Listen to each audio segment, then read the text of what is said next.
Spider-Man is one of Marvel's most iconic characters, known for having many of Marvel's greatest stories. In his stories, Spider-Man has fought a variety of enemies, with him having one of the most expansive rogues galleries in comics. Villains like the Green Goblin, Venom, and the Kingpin have all done horrible things to the Web-Slinger, but two villains have tried a much more unique approach. Dr. Octopus and Kraven the Hunter, two characters who were already well-respected villains, had pretty similar ideas in demonstrating their superiority over the webhead. Of course, I'm referring to the comic arcs Kraven's Last Hunt and Superior Spider-Man, where Otto and Kraven try to replace Spider-Man and do a better job as him. While they do things quite similarly, there are also a few differences, so I'll be comparing and contrasting how their plans went as well as how they compare to Peter. Starting off, let's take a look at the state of the villains before they take up the Spider-Man mantle. In both cases, the villains are near death, albeit in different ways, with Otto having suffered numerous injuries, leaving his body decrepit, while Kraven already plans on dying soon. Both characters' lives basically orbit around trying to beat Spider-Man, but in these cases, they actually manage to triumph over Spidey, with Otto tricking him and swapping his dying body with Peter's, while Kraven poisons and overpowers him, before burying him underground and taking his suit. These two characters then make a similar decision, choosing to spend their time trying to prove themselves superior to Peter. However, they take some pretty different approaches. Otto decides to try to outmatch Parker in his personal life, trying to become a better boyfriend, nephew, and attends college, getting degrees Peter could have earned if he had tried. As he puts it, Peter spent his time dealing with the symptoms, while Otto is eliminating the diseases. Kraven doesn't have the same approach, with him basically seeing Spider-Man as this kind of abstract concept of all of his struggles he's gone through, torturing himself with these delusions, fighting against an impossible enemy, with it taking until the end of the story for him to see Peter as a good man as well. In a what if, it's also stated Kraven doesn't even consider that someone would miss the real Spider-Man, just showing how far gone he is from any sort of normal human emotions. In terms of their attempts at being Spider-Man, it's honestly pretty close. Both are far more brutal than your typical wall crawler, with characters quickly realizing this isn't the real deal, or at least being suspicious. Both also start losing their sense of identity.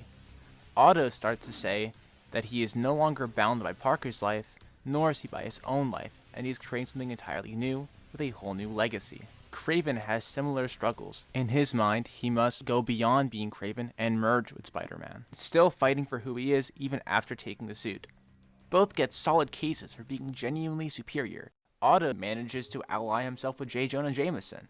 He accomplishes things that Peter never did, starts running his own company, and is somewhat successful in his own methods of heroics.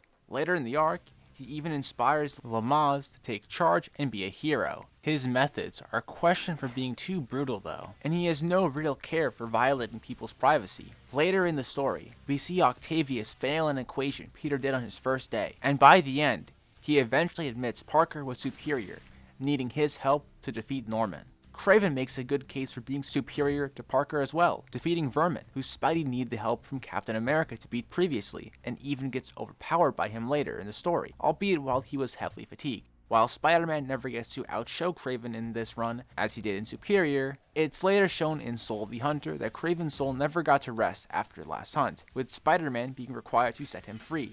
After lots of deliberating, Spidey eventually decides to work through his struggle, choosing life rather than the darkness that Kraven surrounded himself in, overpowering Kraven's soul and finally bringing him to rest. So, there's quite a few similar things, but also areas where these stories differ. Otto's realization of Peter genuinely being a good person is much more important in Superior Spidey, while Kraven's realization of Peter being a good man is only really mentioned once. Otto also is Spider-Man for much longer, holding the mantle for months rather than weeks. Both characters serve to show how important Peter's attitude is, with many realizing it isn't him. Hell, in the previously mentioned what if that shows what might have happened if Kraven did kill Spider-Man, he comes to blows with the Avengers, which Otto does twice, first on his own accord and once when under the influence of the symbiote. Despite their accomplishments, neither keep the persona for long, with Otto realizing Parker was better off with it than he was, while Kraven took his own life, with him needing Peter's help in the end when it came to setting his soul free. Overall, I think that Kraven's Last Hunt is the superior story. In terms of the arcs both characters take, I prefer Otto's attempts at trying to outmatch Parker. These arcs serve different needs though, with Otto having more reason to want to try having a social life, as many of his attempts in his own life failed, and his upbringing was filled with trauma. Kraven, on the other hand, shows someone driving themselves to insanity, obsessed with one goal, and with nothing left to do after achieving that. Both of these also work to show just how great of a person Parker is, and how necessary he is to the city, and the inspiration that he gives that not many can replicate. Thank you guys for watching to the end of this video. If you did, I really do appreciate it. I won't make this too long, as I have in some other videos, but I just want to thank you guys for 200 subscribers and all the recent support. It's just been amazing, and I would not do this without you guys. Like always, I'll be leaving a link to a Discord server and other stuff below, including the music tracks I use, etc. And, leave a like, comment, subscription, etc. if you really did enjoy it that much. See you next time. Peace.